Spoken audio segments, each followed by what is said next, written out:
Hello everybody, and today I want to talk about the 3 key factors to any swing change you're making this winter.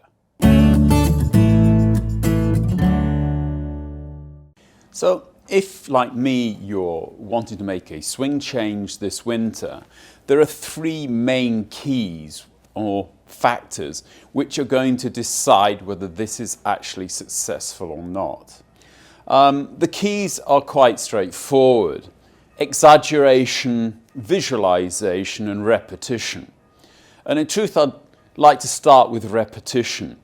According to the scientists, you're going to need 1,800 repetitions before a new movement is in flesh and blood, which means repeating the same exercises on a daily basis, around about 30 times a day, if you want to get the job done in 5 to 6 weeks.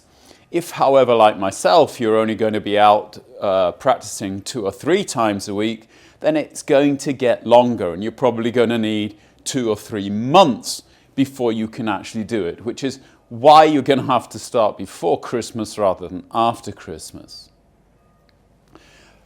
The other factor is basically exaggeration. Exaggeration because your body is lying to you.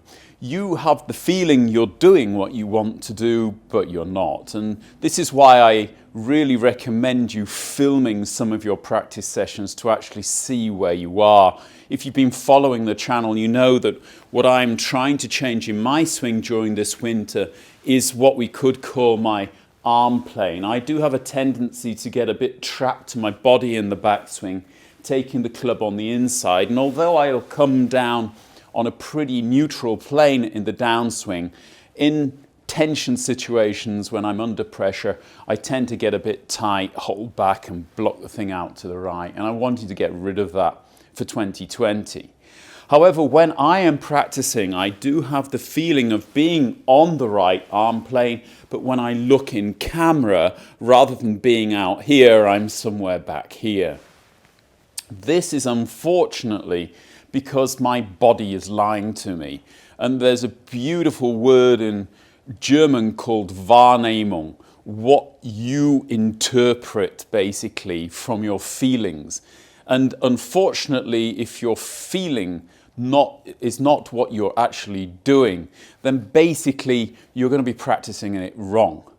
So I have actually found that I have to exaggerate the movement or the feeling of the movement in order to get to the place where I want.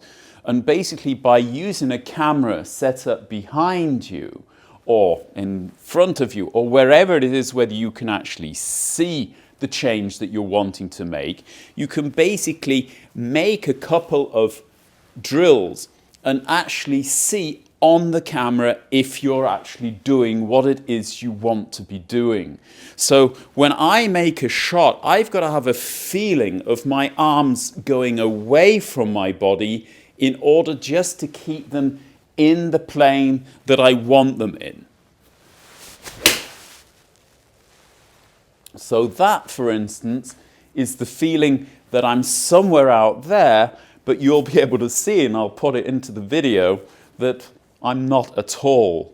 On the contrary, I'm not even where I'd like to be.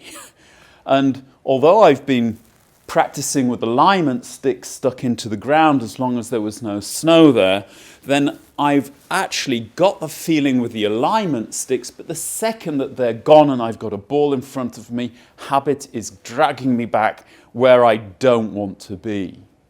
So on top of having or doing all these repetitions, what you've also got to be doing is exaggerating the feeling so that you know that you're on the right line and controlling that you don't over-exaggerate, obviously, by using cameras to actually take a picture. And if you don't have cameras like myself, then I'm sure you've got a mobile phone which you can use.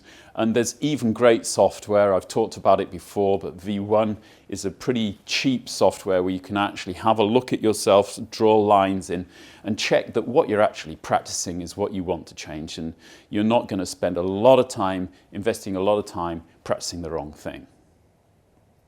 The final thing you can use is what they call visualization. And visualization basically means getting pictures in your mind of the movement you want to do before you do it. Now, the simplest way of visualizing is basically to imagine that you are a player that's making that movement. If you can imagine a Rory or an Anna or whoever it may be getting into those positions that you're wanting to get into, then that will help you. What I've been actually using, however, is not a picture of a player, but almost a visualization of a plane. I'm imagining a great big circle around me and my hands moving up and down on this circle. And I've got the circle tilted slightly, but it's still a very steep circle for my feeling. I have the feeling of my hands almost lifting the club up vertically in the backswing, although I know they're not doing this. So when I'm practicing, I'm imagining this circle, and this circle isn't allowing my hands to go behind me, but on the contrary, I keep them up in front of me.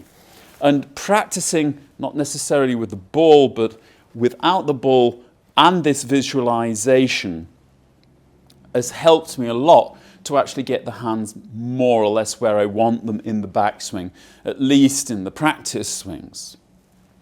The final thing I've been doing is actually practicing with 2 golf clubs, holding 2 clubs at the same time. You could say this is also an exaggeration. I'm actually increasing the weight of the golf club and therefore making my arms work harder. So if you're trying to increase the speed of your rotation, maybe holding a weight on your chest would actually make your muscles work harder. If you're working on leg movement, maybe you could use something like a rip trainer and get yourself using resistance to increase the effectiveness of your training. It's another type of exaggeration. So if we put it all together, you want to exaggerate what it is you think you're doing, especially on a feeling side. You want to try and get the feeling of doing more than you actually need to be doing. You want to get a visualization of what it is you're wanting to change and make sure that the visualization and the exaggeration are exactly what you want by filming yourself. And finally, unfortunately, you've got to do the work. You've got to do the repetitions. And there, the magic number is 1,800. 1,800 repetitions over a 6 to 8 week period is the usual idea if you are an Olympic athlete. So if we're not going to necessarily go into the Olympics, but we're going to be tethered by the same kind of problems or boundaries, then it means you're probably going to need the whole of the winter months up until March in order to make change. So don't put yourself under any kind of pressure to get it done today. This is going to take a while. Patience is a virtue, as they always say. I will be back very shortly with another video. We're getting close to Christmas now. As you can see, it's getting a little bit Christmassy out here. And also a little bit cold, but we've got to just do the work whether it's cold or not, and it'll all be worthwhile in the new year. As ever, if you like the video, please hit the like button. It does help the channel an awful lot. If you haven't subscribed to us yet, please do that, and hitting the little bell will let you know the next time that I post a video. I shall leave my philosophy in golf up here in the left-hand corner if you need something to read over those dark winter nights. And until the next time, bye-bye.